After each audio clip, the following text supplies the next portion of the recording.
match number 3 would see a triple threat for the CWA title. Preston Sage was in action. Love seeing Preston Sage. And he would be challenging James Wright and the champion, Palmer. Sage would just literally head to the bar at the beginning of this one, just stand there and watch as he'd stay outside the ring as Wright and Palmer would trade off. These two big men would collide, but they were evenly matched. Sage would snake around the ring looking to get into it.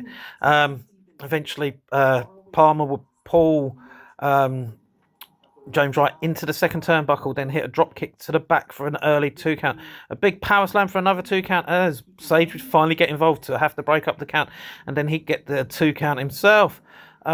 Sage would come in finally, and these 3 men would absolutely go at it. Big moment when Palmer and Sage were trading chops. Love it. Preston would then hit the big fall away slam on Wright. Sage would grab hold of the belt. Not do anything with it at this point.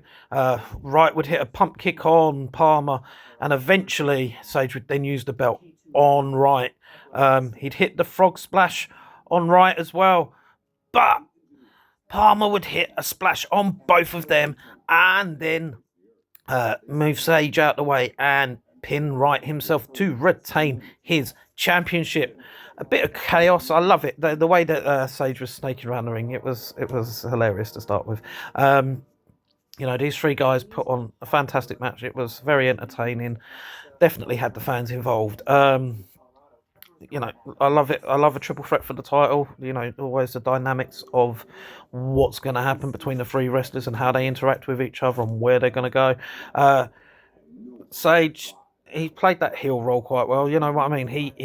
He snaked around the ring, which annoyed the fans, annoyed the other wrestlers. He hit the belt shot. He almost had it won. So close. So close. But, not quite tonight. James Wright, he looked resilient. He stuck around. He obviously took a fair beating, as well as obviously that title shot, which and then to get the hit with a frog splash followed by being at the bottom of the splash, that had to hurt. But he was resilient, and he gave a very good showing. And Palmer, well, the champion did what he had to do. He was impressive throughout. He was dominant, and he found a way to retain his gold when it looked like he was going to lose it. So well done, fella. Well done to you.